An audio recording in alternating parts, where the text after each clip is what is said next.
Starting all over again is gonna be rough on us, but we're gonna make it.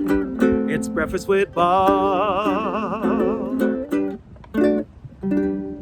Thank you, Poncho Man. This is Breakfast with Bob, not quite Kona edition. My name is Bob Babbitt. We are brought to you by Hookta One Quito Tri, Four Seasons Walleye Challenge Daytona, Form Goggles, Canyon Bikes, Norma Tech, Amp Human, Velo Fix You Can, and our Challenge Athletes Foundation. Our next guest, six-time Ironman World Champion, a true legend in our sport, Natascha Badmann joins us. Natascha, how are you? I'm wonderful. Thank you, Bob. Always everything over at your place. We are all healthy here. Good. Hey, so Natascha, when you first came to Kona, you had, like, now they have all this qualification process, but at the time you were a duathlete and winning the Powerman's events. Did Ironman call you and say, hey, would you like to come over? How did you end up coming to Kona for the first time in 1996? I think this is an invitation I got thanks to Karen Smyers. She was the one who came to Zofingen to do the Powerman here, because early year, all the great champions raced Hawaii and Powerman Zofingen, because those two events were the hardest race existing, and they had the best prize money. And so everybody came from Kona over to Switzerland. And so Karen came, and it was my first. She won in 95 in Kona. And so she came, and she was the very big champion and also the favorite. And then there was me, not racing very much. And but it was kind of my home course that I trained on. So she came here, and I had home advantage, I honestly have to say. And because I was beating her that day, I got the invitation to Kona. And what people don't realize, since Powerman at the time, there was really three major events in the world. There was Nice, there was Powerman, and it was Ironman, right? In terms of prize money, prestige, they were the main events. So when you were winning Powerman, the best athletes in the world were coming to race you, and there was big prize money, right? People probably don't know much about Powerman, but it was a big event.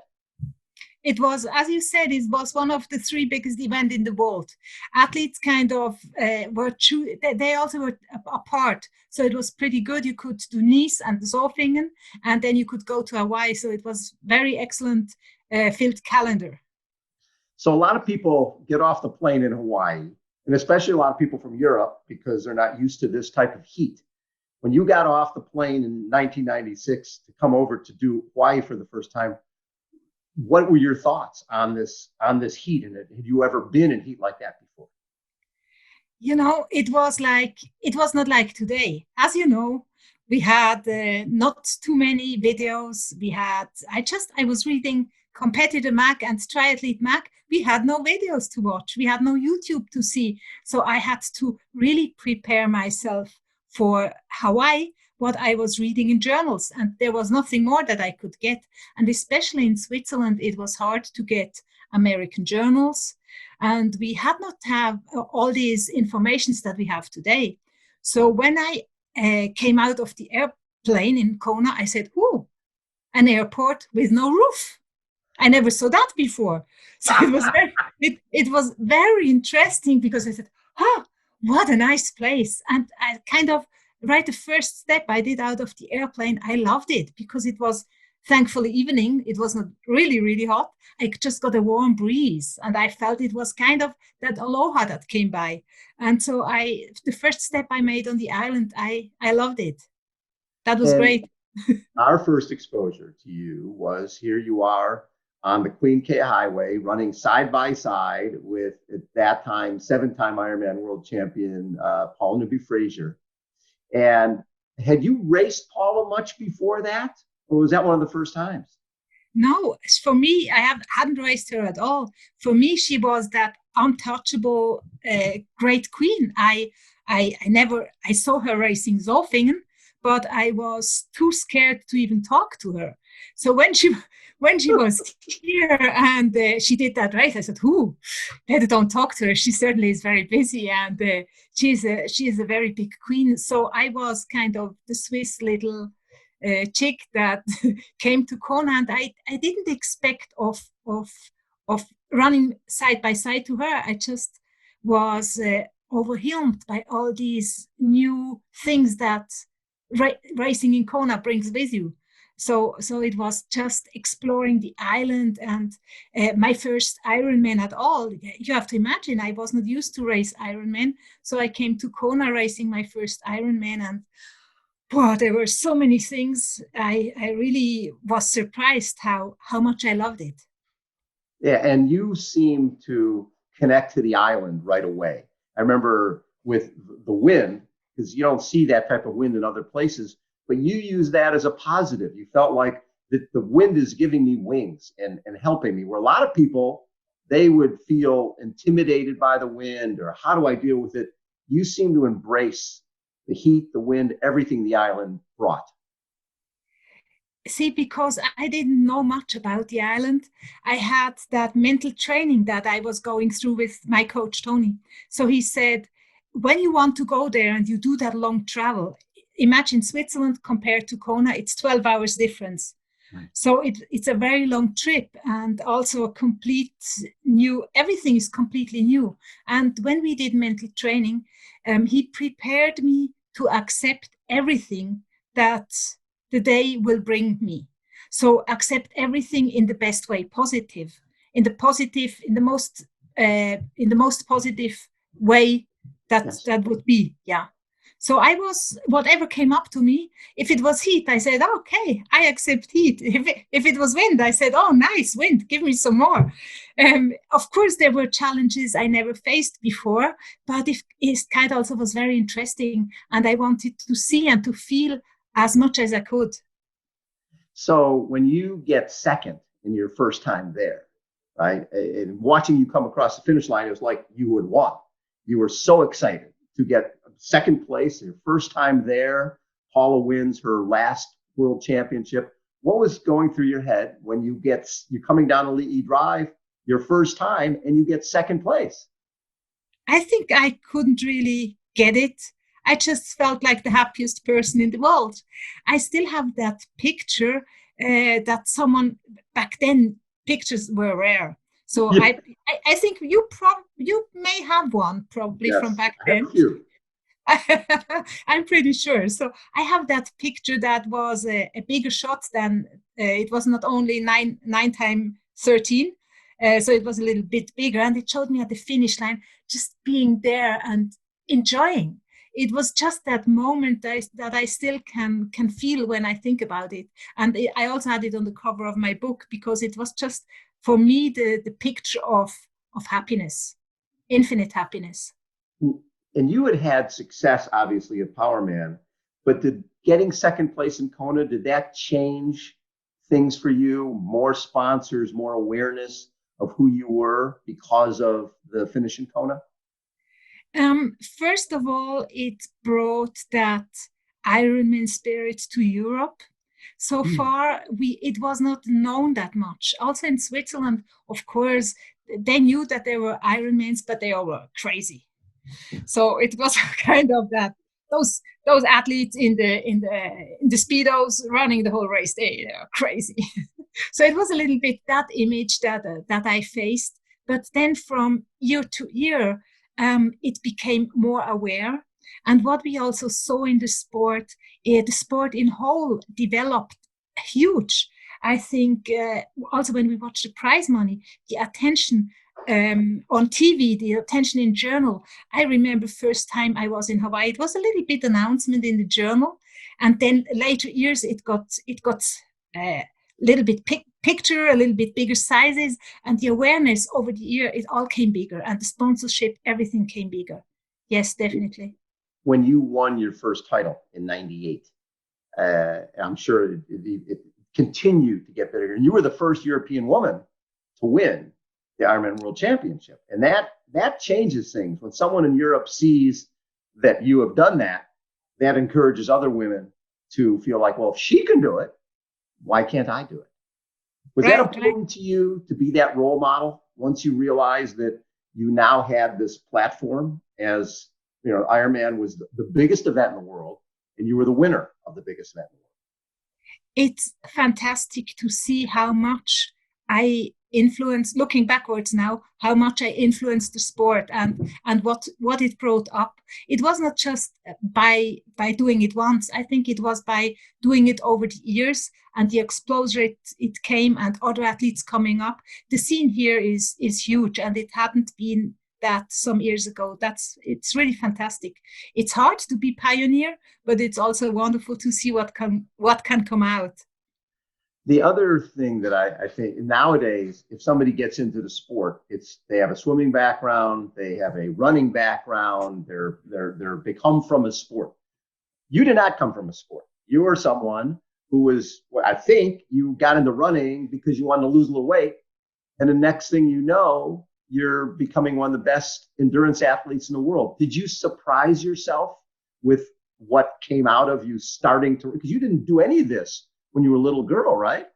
No, I kind of was not the sporting girl.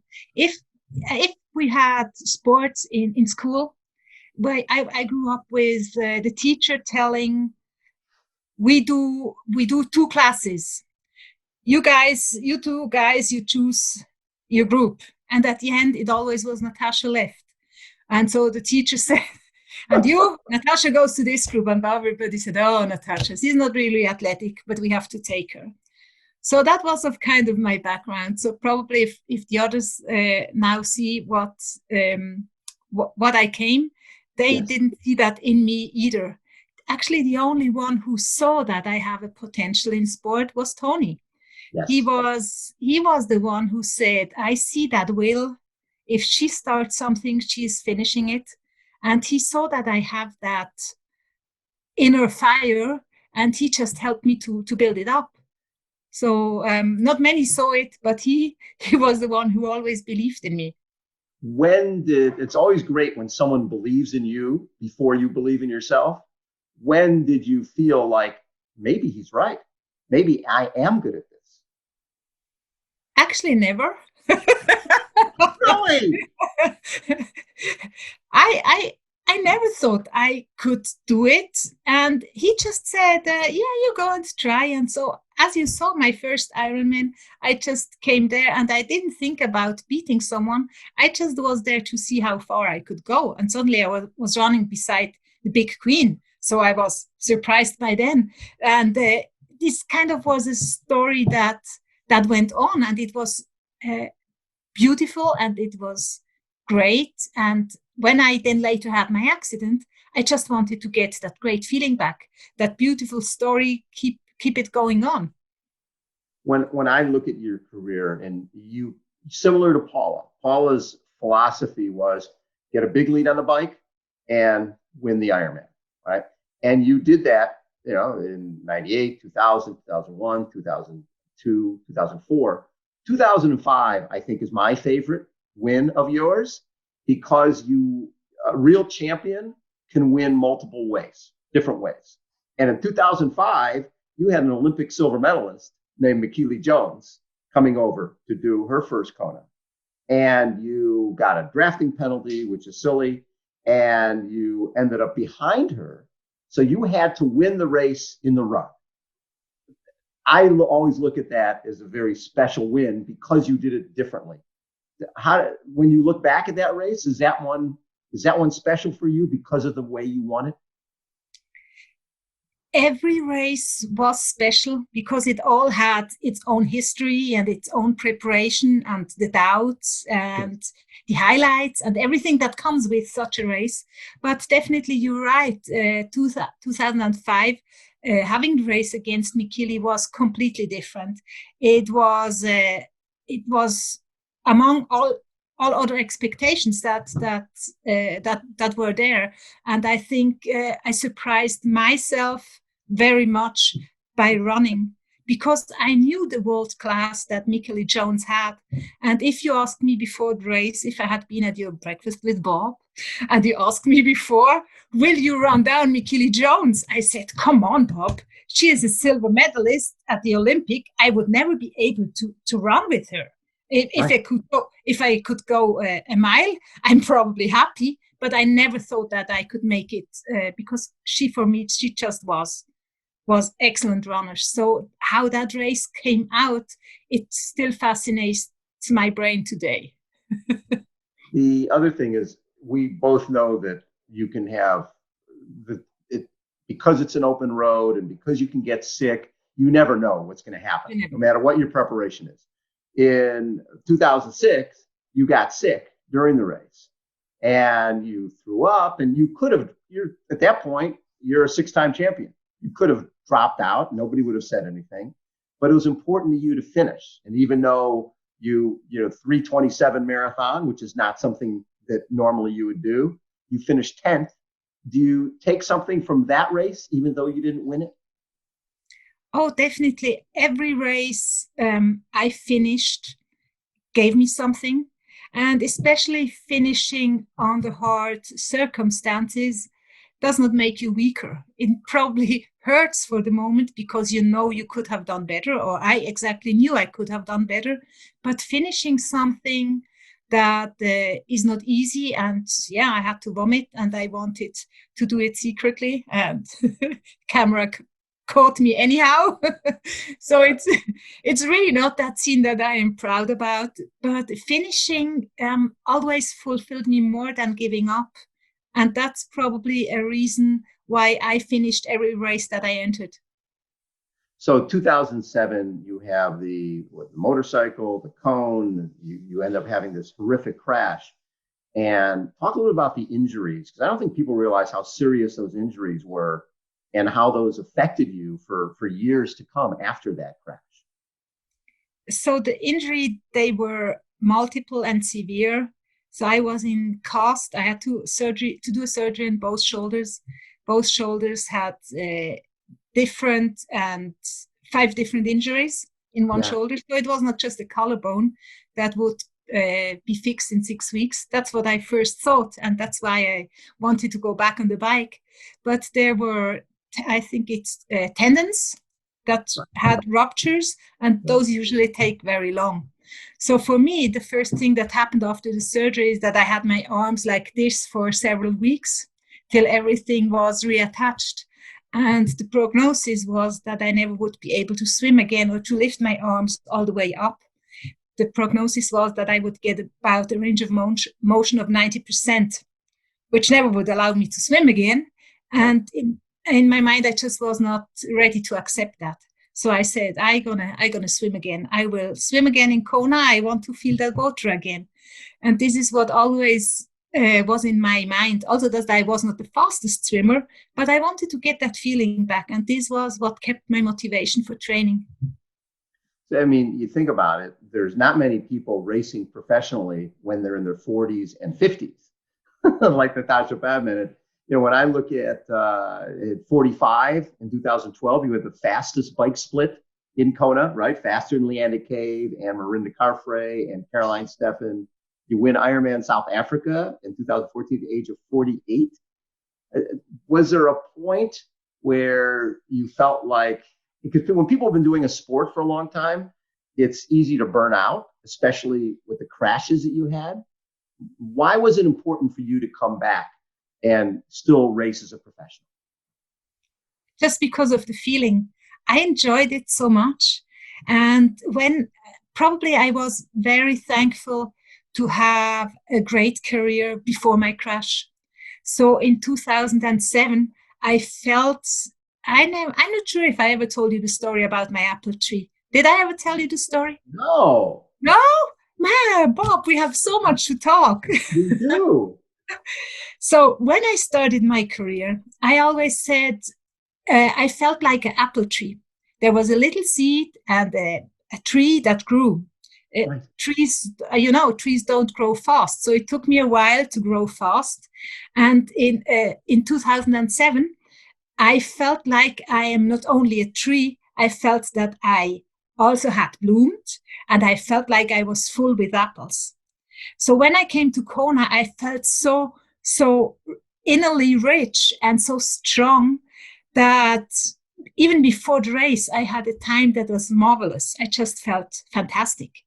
And having the crash in that moment probably was the worst that could happen. Right. But it also was the nicest, because that feeling that I had of these good emotions helped me to come back. I wanted that feeling back. And it was just chasing this one that brought me over so many years of recovering, of getting my arms slowly up and up and up again, which took me about 6 years. It's amazing how patient you stayed. You're right. It is like watching a tree grow when you have to every year go, you're talking centimeters.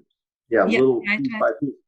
So you also, and I always love this, at Ironman Switzerland, I don't know if it was 14 or 15, what year it was, but you take second to Daniela Reed, who has now won 4 Ironman World Championship titles and is also from Switzerland.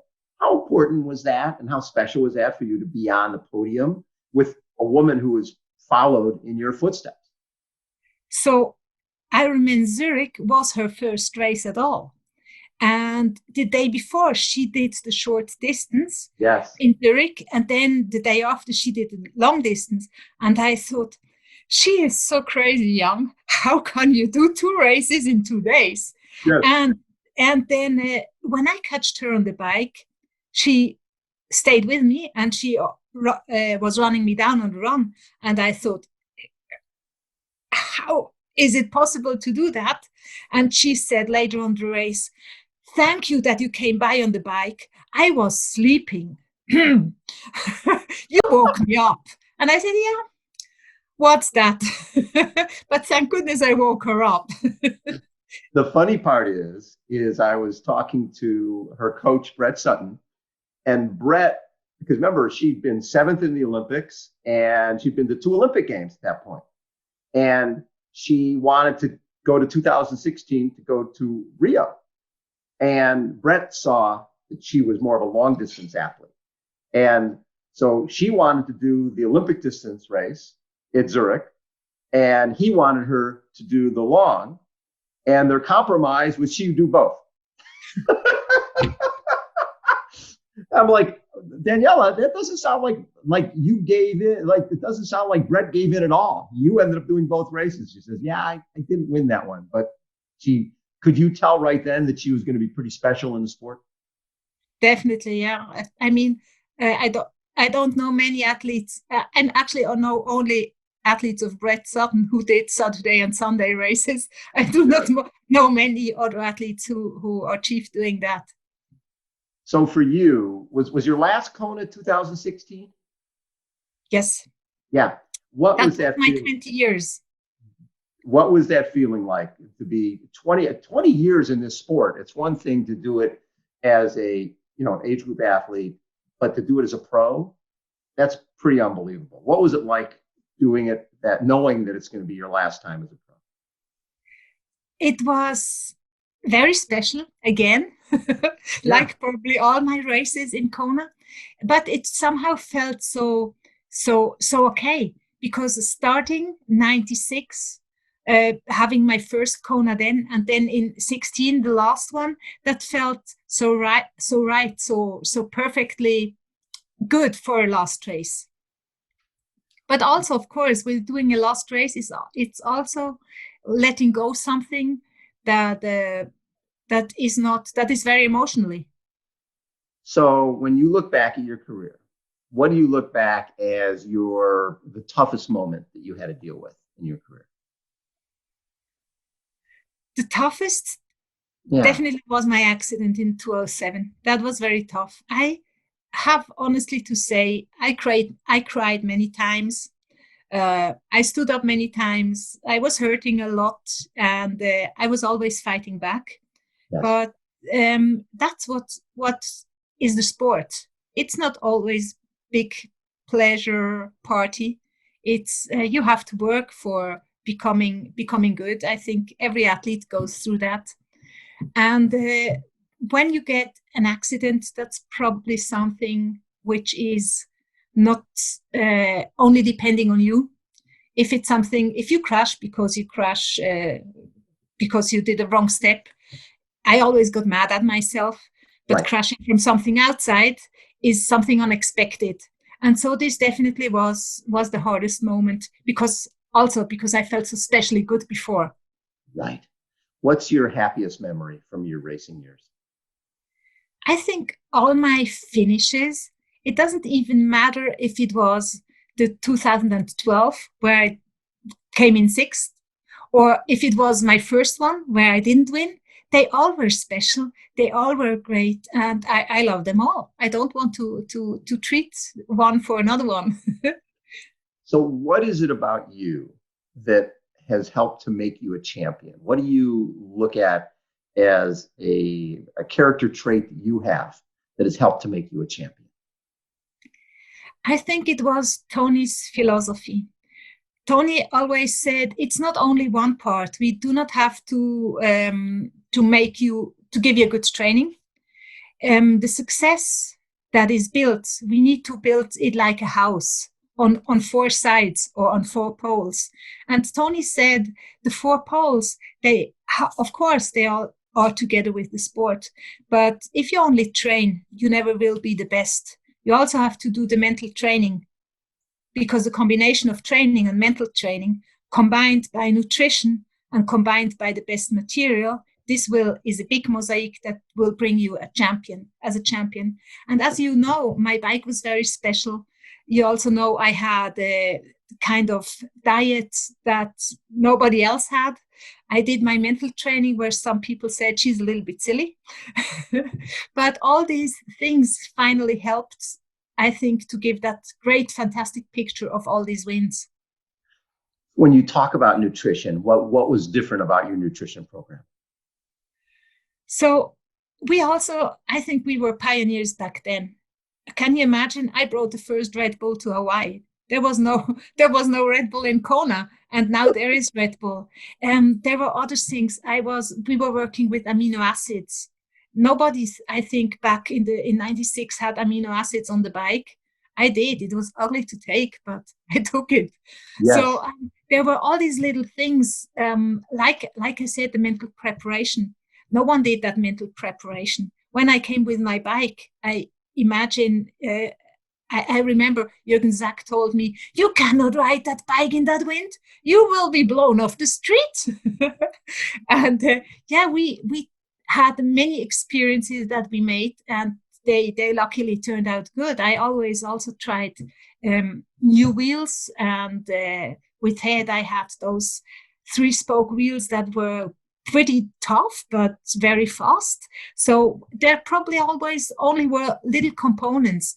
If you watch first pictures, I was the first girl or the first athlete with an aero helmet. Today, Yes. Everybody rides an aero helmet. These were all things that Tony said, listen, if it's 180K on the bike and you're only 5 seconds faster, we take them. Right. So the other thing is, you obviously were racing into your late 40s and into your 50s. How did you have to adapt? How did you have to change your training and maybe racing as you aged? And did you have to add weight training and flexibility? What did you do to stay competitive as an older athlete? I didn't change too much in this because I always did some stabilization training, and I always try to get not too much flexibility, but as much as needed. An endurance athlete should not be too flexible, I think, only for the swim. And there I had to work a lot to get those arms up again. So mainly I focused on giving my best every day. And this not with pressure, but this with joy. I think this helped me to be in the race or an athlete for a long time. If I would have been in pain each day, or in tension, or Right. I probably wouldn't last that long. If pain would be my best friend, I think the sport I would quit. This would not have been something for me. I mostly had the joy sides, and this is what also made me smile a lot. And this is how I could do my races. So with everything you've accomplished, are you still both of us love this sport, right? We know this sport changes lives for the better. And it's just, I call it the fountain of youth because you can do this sport forever. As a runner, you're not going to get a lot better when you're 50 than when you're 40. But as a triathlete, I turn 70 next year. I'm going to be faster than I've ever been. I know it, right?